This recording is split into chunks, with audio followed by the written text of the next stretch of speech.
Astaghfirullah. Jadi ketika Allah Subhanahu wa taala mengatakan ya ayyuhal insanu ma gharraka bi rabbikal karim, wahai manusia, kenapa engkau tertipu dengan melakukan durhaka dengan Rabbmu yang maha karim, yang maha mulia, yang maha pemurah. Itu yang pertama, karena dorongannya hawa nafsu yang melahirkan syahwat. Kemudian yang kedua, syaitan yang melahirkan subhat. Kemudian yang ketiga, dunia yang menggelapkan manusia sehingga lupa dengan Allah Subhanahu wa taala. Dan yang terakhir, suhbatus su, teman yang tidak baik. Dan itu kita lihat, pengaruh teman-teman yang tidak baik itu bisa menghalangi hidayah. Jadi orang-orang yang sedikit lagi atau selangkah lagi akan dapat hidayah bisa tertolak dan terhalang hidayahnya gara-gara pertemanan. Contoh dalam sejarah, Abu Talib. Abu Talib itu sudah sangat yakin dengan agama Nabi SAW. Bagaimana tidak? Rasul adalah keponakannya dan hidup di rumahnya, sehingga dia tahu karakternya Rasul dan akhlaknya. Bahkan dia mengatakan agama yang dibawa Muhammad jauh lebih baik dibandingkan agama orang-orang musyrik. Kalau bukan karena takut celaan, tentu dia akan masuk Islam. Tetapi ketika saat detik-detik dia wafat, ketika sakaratul maut, Nabi SAW menghendaki keislaman Abu Talib, sehingga dia mengatakan, ya ammi qul la ilaha illallah kalimatun uhajju bika indallah. Katakan kalimat la ilaha illallah, dengan kalimat itu aku akan berhujjah kepada Allah, aku akan selamat. Tapi masalahnya ketika Abu Talib hendak mengucapkan kalimat itu, tiba-tiba di sampingnya sudah ada Abu Jahal, sudah ada Umayyah bin Khalaf, dan pembesar lainnya dari pembesar-pembesar Quraisy. Mereka pun mengatakan, ya Abu Talib, atarghabu an millati Abdul Muttalib. Wahai Abu Talib, apakah engkau membenci agama nenek moyangmu Abdul Muttalib?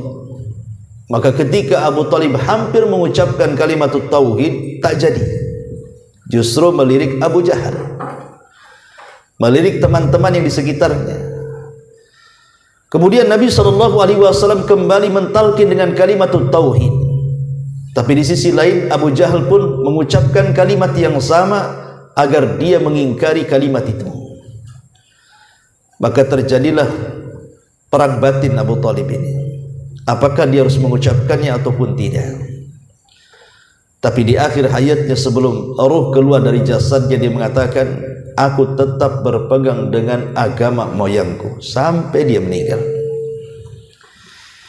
Dari sini kata para ulama, ada yang beristimbat, lihat bagaimana bahayanya pertemanan yang tidak baik itu. Orang yang selangkah lagi mau masuk hidayah terhalang hidayah gara-gara memilih agama temannya, kan. Makanya Rasul mengatakan, al mar'u ala dini khalili falyanzur ala man yukhalilu.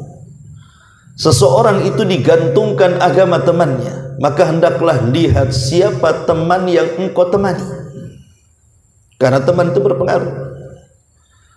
Yang sering saya ceritakan, Imran ibn Khittan, seorang alim ulama dunia, bisa terseret kepada akidah Khawarij gara-gara salah memilih teman hidup. Istrinya seorang penganut Khawarij dan seluruh keluarganya akhirnya berpindah dari keyakinan ahli sunnah menjadi keyakinan Khawarij. Itulah Imran ibn Khittan.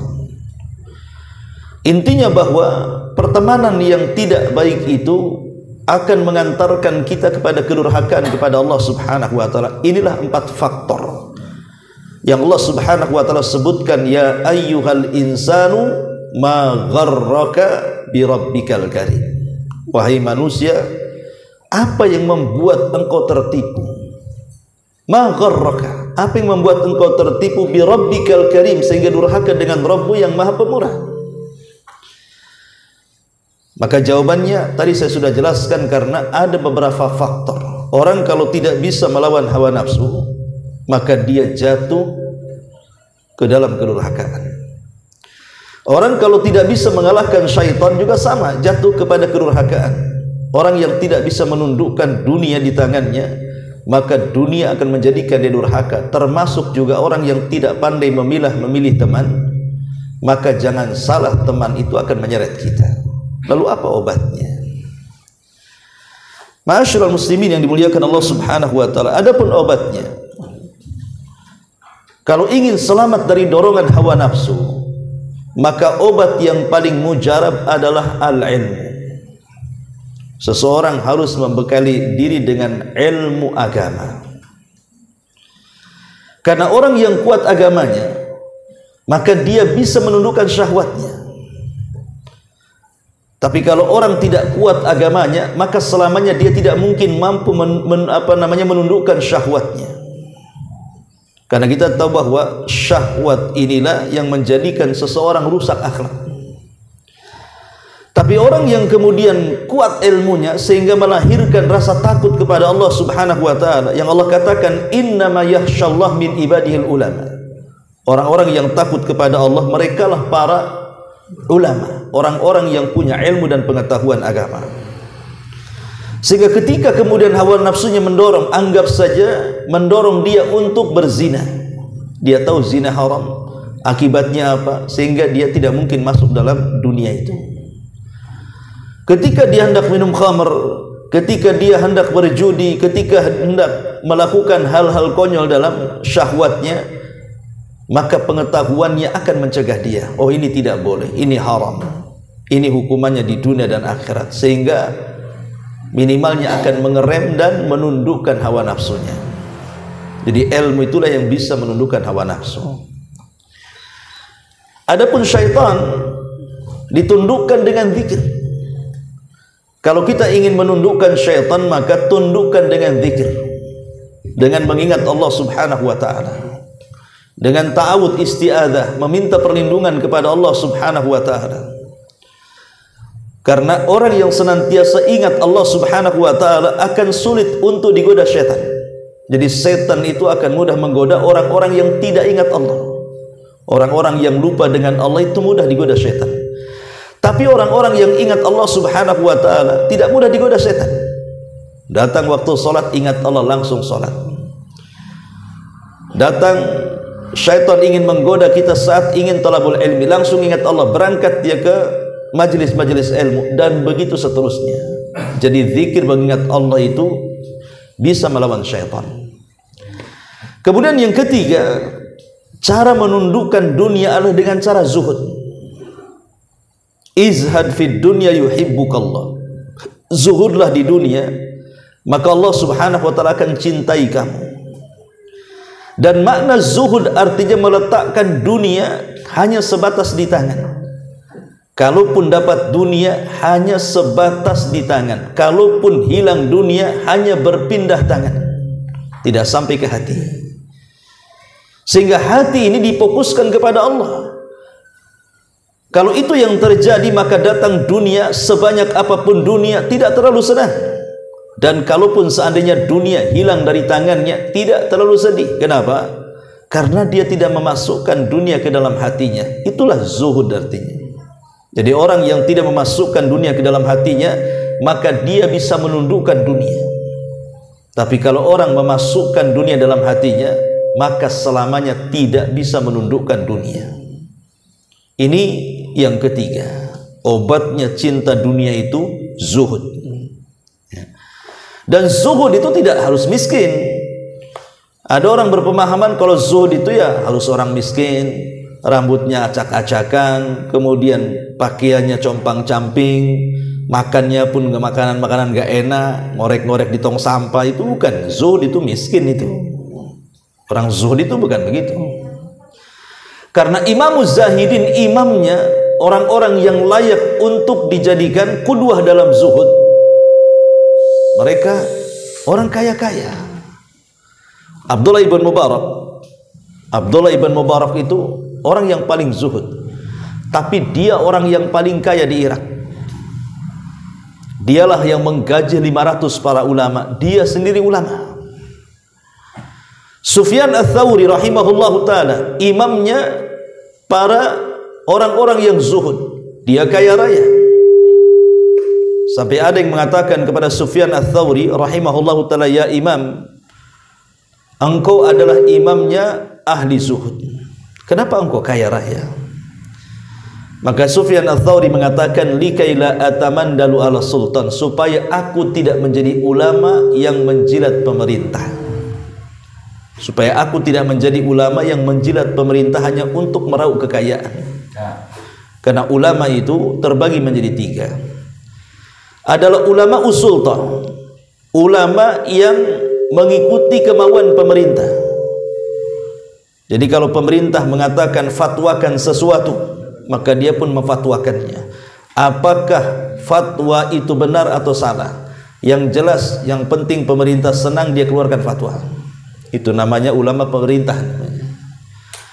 Ada namanya ulama ummah, ulama yang mereka itu menyampaikan agama sesuai dengan selera umat. Kalau menjadikan umat lari, kalau menjadikan umat tidak senang, dia tidak akan sampaikan. Jadi dia berceramah ataupun menyampaikan agama itu sesuai dengan selera manusia, bukan selera Allah. Itu disebut ulama ummah. Dan di sana ada ulama millah, ada ulama agama. Dia akan menyampaikan sesuai dengan suruhan agama, dan dia tidak akan menyampaikan kalau tidak ada suruhan agama. Itulah ulama rabbani, ulama yang sesungguhnya.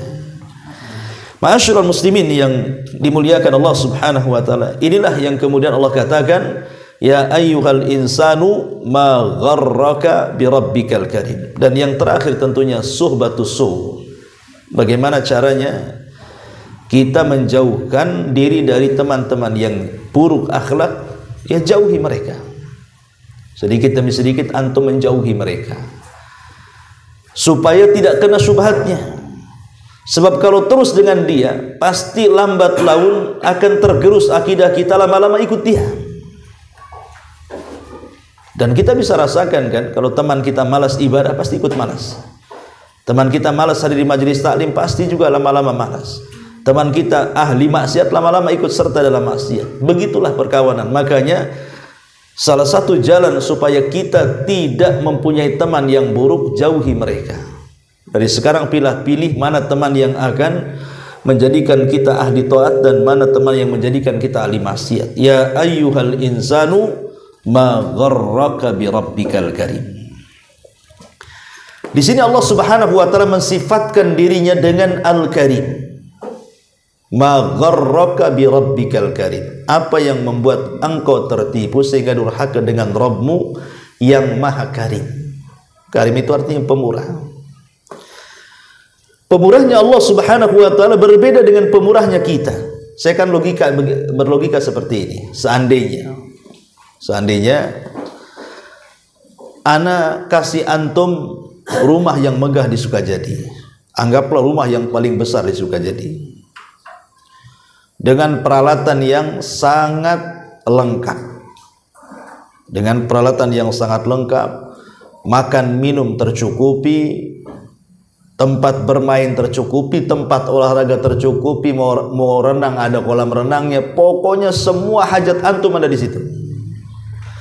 Tapi ana minta syarat sama antum, tolong dalam sehari antum hubungi saya 5 kali, jam sekian, jam sekian, jam sekian, jam sekian. Kebutuhan antum saya kasih, rumah apa semua saya kasih. Tentu pasti antum di awal-awal pasti akan menghubungi kan, karena sudah terlanjur enak di situ. Daripada harus cari uang sana sini, ini rumah gedong besar semacam ada di situ, pasti antum akan tepat waktu jam segini menghubungi, jam segini, karena takut dikeluarkan. Tapi lama-lama waktu berlalu, pasti ada saatnya antum lupa, ada saatnya antum lalai, entah habis makan kemudian ngantuk tidur, yang harusnya ngubungi saya tidak dihubungi, tapi saya diamkan saja. Kemudian lama-lama kok ini Ustadz dihubungi, nggak dihubungi kok nggak marah, kok saya nggak diusir, makin terlena antum kan. Mulailah mungkin boleh jadi mulai dikurangi hubungan apa Ustaz ngasih rumah betul-betul sama saya, dan begitu seterusnya. Pastilah malah lalai, ikhwan. Tapi namanya manusia kan ada batasnya.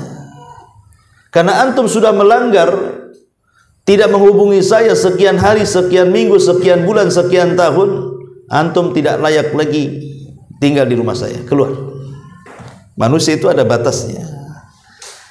Tetapi Allah Subhanahu wa taala, karimnya Allah Subhanahu wa taala tidak ada batasnya. Siapa yang diusir dari dunia hari ini? Tidak ada kan? Tidak ada yang diusir dari dunia kecuali kematian. Allah Subhanahu wa taala sudah memberikan fasilitas di dunia ini sesuai dengan hajat kita.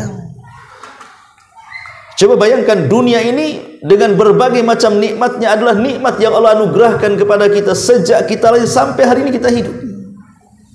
Sementara kita ini ada yang membangkang Allah, ada yang meninggalkan salat, ada yang tidak mau sedekah, ada yang tidak mau zakat, ada yang bermaksiat kepada Allah Azza wa Jalla. Ada yang diusir oleh dari dunia. Tidak, itulah karim namanya. Kita lihat di kapal-kapal tengah laut itu, penumpang-penumpang di kapal-kapal pesiar itu, boleh jadi di kapal itu mereka mabuk, mereka berjudi, mereka berzina. Kenapa tidak ditenggelamkan saja? Hanya beberapa kapal karena kecelakaan tenggelam, tapi kebanyakan kapal tidak tenggelam, padahal mereka sedang maksiat kan? Itulah karimnya Allah. Ya. Berapa banyak orang-orang yang di pesawat itu orang-orang kafir. Kenapa tidak dijatuhkan aja pesawat itu? Lah itu karimnya Allah Subhanahu wa taala. Allah itu pemurah. Pemurahnya Allah dengan berbeda dengan pemurahnya kita. Kalau kita berbuat baik kepada orang, maka kita berbuat baik karena orang itu berbuat baik kepada kita. Maka kita berbuat baik kepada dia. Tapi kalau orang itu tidak berbuat baik kepada kita, tidak mungkin kita berbuat baik kepada dia kan? Dan ketika berbuat baik pun sifatnya hanya mutasawi, seimbang. Tidak mungkin lebih atau lebih pun sedikit. Tapi Allah Subhanahu wa taala ketika melakukan kebaikan bukan karena kita berbuat baik, karena Allah tidak berhajat dengan kebaikan kita. Allah itu memberikan kepada kita tanpa harus diminta. Dan itu disebut karim. Allah itu memberikan kepada kita tanpa diminta. Dan Allah Subhanahu wa taala mengijabah doa kita sebelum manusia berdoa. Allah sudah tahu dia mau minta apa. Itulah karimnya Allah Subhanahu wa ta'ala. Lah karimnya Allah inilah, maha pemurahnya Allah dengan banyak memberikan nikmat kepada kita, dan Allah biarkan orang-orang kafir. Itulah yang membuat mereka terlena tanpa sadar mereka sedang bermaksiat kepada Allah Subhanahu wa ta'ala karena karimnya Allah. Dari sini Allah mengatakan, ya ayyuhal insan ma gharraka bi rabbikal karim. Ya, wahai manusia, apa yang membuat anda tertipu? Yang membuat anda tertipu sehingga durhaka itu karena karimnya Allah, sehingga lupa. Ya. Kebaikan Allah Subhanahu wa ta'ala itu yang membuat kita lupa diri, akhirnya durhaka dengan Allah Subhanahu wa ta'ala. Pada Allah Subhanahu wa ta'ala membiarkan kita di dunia, tidak diusir oleh Allah Subhanahu wa ta'ala. Kalau Allah usir dari dunia, kemana kita berpijak coba? Bukankah galaksi, planet semua milik Allah Subhanahu wa ta'ala? Kemana lagi kita berpijak kaki? Tapi Allah Subhanahu wa ta'ala karim. Walaupun kita sudah durhaka dengan Allah Subhanahu wa ta'ala, tetap saja Allah membiarkan, bahkan memberikan rizki, bahkan mengijabah doa, bahkan memberikan kenikmatan kepada manusia di dunia. Bahkan orang yang kafir dibuat istidraj. Di antara mereka ada yang lebih senang dibandingkan kita, lebih sehat dibandingkan kita, lebih sukses dibandingkan kita. Itulah karim namanya. Allah Subhanahu wa ta'ala karim, tapi tentu hanya sebatas dunia. Kalau di akhirat kan beda lagi. Orang-orang yang kufur tentu mereka tidak akan mendapatkan karimnya Allah, karena jelas mereka akan mendapatkan murka dan dimasukkan ke dalam jahannam. Naudzubillah. Ma'asyiral muslimin yang dimuliakan Allah Subhanahu wa ta'ala, Al-Imam Al-Ghazali rahimahullah ta'ala ketika memberikan definisi makna karim, wa ammal karam fattabarru bil ma'rufi qabla su'al. Maka karam ataupun karim adalah kebaikan dengan cara melakukan kebaikan kepada orang tanpa harus diminta. Jadi melakukan kebaikan tanpa harus diminta. Jadi kalau seandainya ada tetangga sedang sulit mengangkat sesuatu, kita langsung datang, kemudian kita langsung angkatkan barangnya. Itu disebut karim. Ya.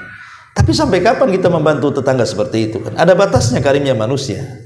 Tapi karimnya Allah Subhanahu wa taala tidak terbatas. Lah di antara macam-macam karimnya Allah Subhanahu wa taala disebutkan para ulama, ya.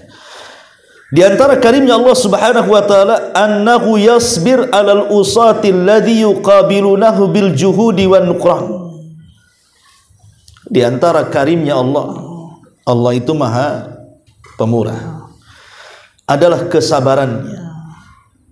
Jadi Allah itu zat yang paling sabar terhadap para pelaku maksiat yang Allah berikan kenikmatan yang banyak, tetapi kemudian mereka pun justru membalasnya dengan penentangan dan maksiat kepada Allah Azza wa Jalla. Tapi Allah sabar. Zat yang paling sabar itu Allah.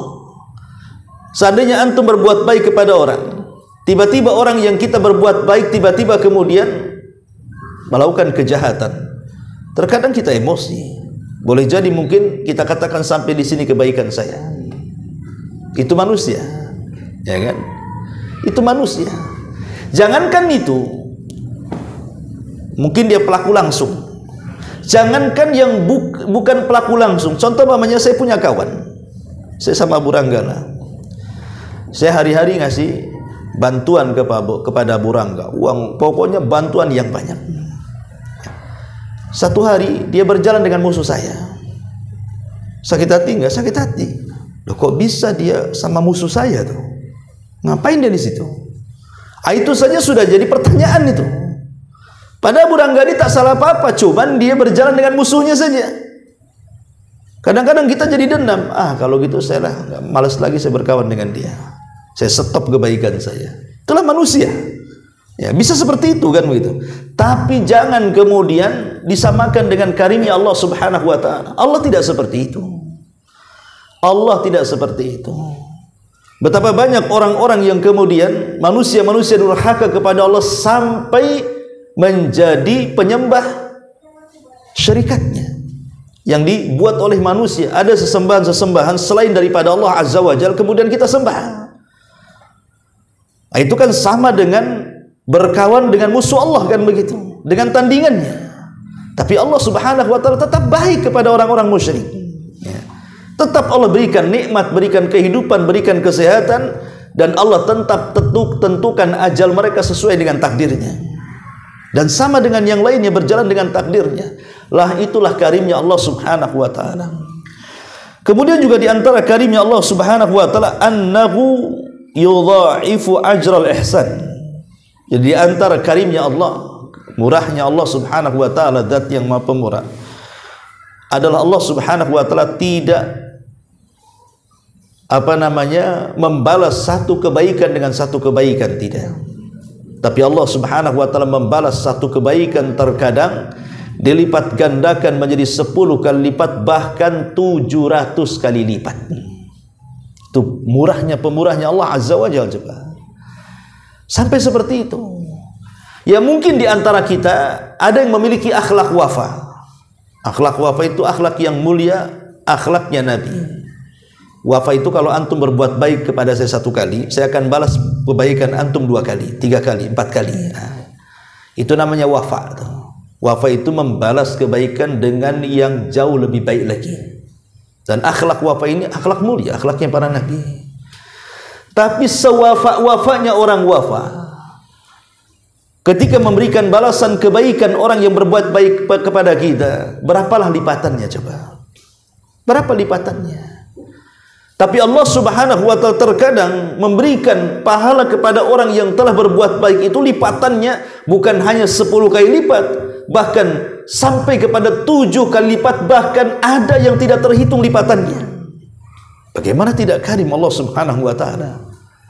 Nah, itu bentuk karimnya Allah Subhanahu wa taala. Kemudian juga di antara karimnya Allah Subhanahu wa taala adalah mengeluarkan annahu yukhriju minan nar man istahaqqan nar bi kathrati ma'asihi. Di antara murahnya kemurahan Allah Azza wa Jalla, terkadang Allah mengeluarkan manusia dari neraka padahal orang itu berhak masuk neraka karena banyaknya maksiat dan tiba-tiba diangkat dan dimasukkan ke dalam surga. Ma'asyiral muslimin yang dimuliakan Allah Subhanahu wa taala, termasuk juga karimnya Allah adalah as-sitr. Allah itu telah menutupi aib-aib kita di dunia, dan itu bentuk karam, bentuk kemuliaan, bentuk kemurahan. Allah masih menutup dosa-dosa kita di dunia, dan Allah ampuni dosa-dosa kita di akhirat. Inilah dan banyak lagi tentang pengaruh-pengaruh sifat Allah Subhanahu wa taala Al-Karim. Ya. Taib, di sini Allah Subhanahu wa taala mengatakan ya ayyuhal insan, wahai manusia. Kalau disebut manusia dalam Quran itu biasanya panggilan manusia itu konotasinya negatif. Jadi kalimat insan itu biasanya konotasinya negatif. Contoh umpamanya wal asri innal insana lafi khusrin. Demi waktu asar atau demi masa, sesungguhnya al insan manusia itu sungguh di dalam kerugian. Atau contoh umpamanya innal insana khuliqa halu'a. Sesungguhnya manusia itu diciptakan suka mengeluh, suka keluh kesah. Jadi kalimat insan itu kalau disebutkan dalam Al-Quran biasanya memiliki makna tidak baik, memiliki makna negatif, tidak positif. Seperti dalam ayat ini, ya ayyuhal insan, wahai manusia. Jadi kalimat insan ini mencakup mukmin dan kafir. Di dalamnya masuk mukmin, di dalamnya masuk kafir. Ma gharraka, apa yang membuat anda tertipu bi rabbika, dengan Rabbmu Al-Karim yang maha pemurah. Coba bayangkan, Allah sudah murah hati memberikan nikmat kepada kita, tapi kenapa kita kemudian durhaka dengan dia?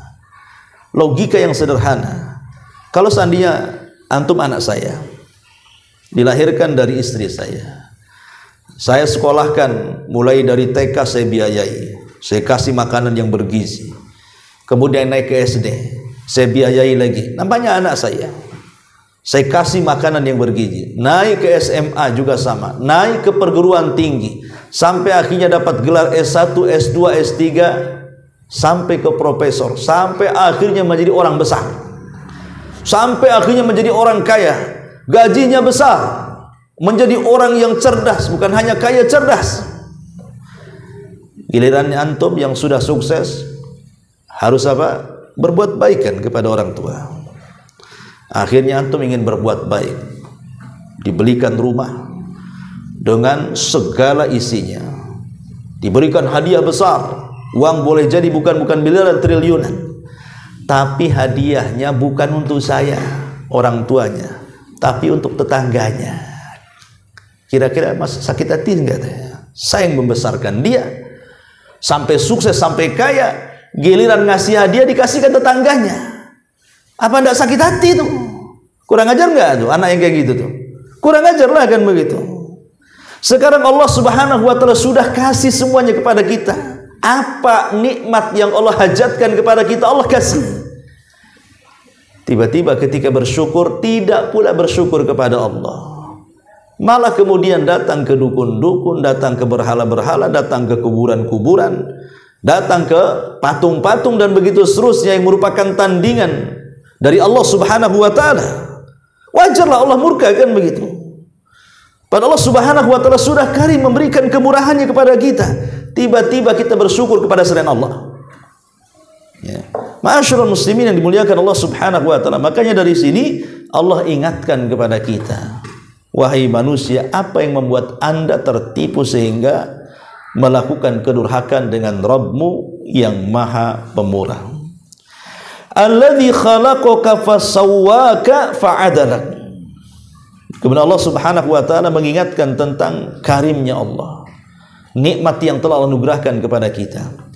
Alladzi khalaqaka, yang telah menciptakan kamu, lalu menyempurnakan kamu, fasawwaka, menyempurnakan kejadianmu, fa'adalak, dan menyusun tubuhmu dengan seimbang. Lihat tubuh kita, wa fi anfusihim wa fi anfusikum afala tubsirun. Kata Allah, dalam diri kalian itu ada tanda-tanda kuasa Allah yang luar biasa. Coba kita ngaca. Bagaimana Allah Subhanahu wa taala samakan jari kanan dengan jari kiri. Tidak ada yang panjang sebelah. Kaki kanan dengan kaki kiri tidak ada yang panjang sebelah. Kalau panjang sebelah macam mana itu? Pasti dia akan pengkor kan gitu ya. Jalannya pun tidak akan seimbang. Telinga satu dengan telinga yang lain disamakan cara dengarnya. Mata satu dengan mata yang lain disamakan cara melihatnya. Itu nikmat ikhwan. Itulah fasawwaq namanya. Dan Allah Subhanahu wa taala tidak memberikan hati kecuali satu. Karena dengan hati itulah dia akan memerintahkan semua anggota badan. Anda bisa bayangkan kalau di dalam manusia itu ada dua hati yang memerintahkan A dan B. Mungkin akan merusak badan kita kan begitu. Kata satu hati mengatakan langkahkan kakimu ke depan. Kata hati yang satunya jangan langkahkan ke belakang. Cemana dia? Apa enggak bingung si kaki ini? Tapi Allah cuman kasih satu hati kepada kita untuk memerintah. Dan Allah juga hanya kasih satu lisan untuk penerjemah. Karena lisan itu kan penerjemah hati kan. Beda dengan mata. Kalau Allah kasih dua, telinga Allah kasih dua, tangan Allah kasih dua, kaki Allah kasih dua. Tapi lisan dan hati Allah kasih satu. Karena lisan ini penerjemah hati. Kalau antum punya dua lisan nanti salah terjemah tuh. Yang depan ngomong anu, yang belakang ngomong anu. Oh enggak, itu bukan begitu ya. Tapi Allah Subhanahu wa taala telah bentuk manusia itu seindah-indahnya. Laqad khalaqnal insana fi ahsani taqwim. Dan sungguh manusia telah kami ciptakan dengan sebaik-baik bentuk. Fi ayyi suratin ma syaa rakkabak. Dalam bentuk apa saja yang dikehendaki, dia telah menyusun tubuhmu sebaik-baiknya. Tidak ada manusia yang lebih indah dibandingkan manusia. Tidak ada makhluk Allah yang paling indah dibandingkan ciptaan Allah terhadap manusia. Wallahu alam. Ini diantara keterangan singkat dari surah Al-Infitar ayat 6 sampai 8. Cukup sampai di sini. Baik, sebelum saya tutup, silakan kalau ada yang mau bertanya, kita bertanya jawab. Ada pertanyaan? Ya. Ada. Iya, silakan ibu-ibu kalau ada yang bertanya.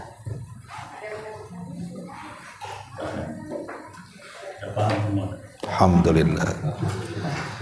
Iya, kayaknya nunggu semangka kayaknya. Subhanakallah bihamdika asyhadu an la ilaha illa anta astaghfiruka wa atubu ilaik. Allahu taala alam. Assalamualaikum warahmatullahi wabarakatuh.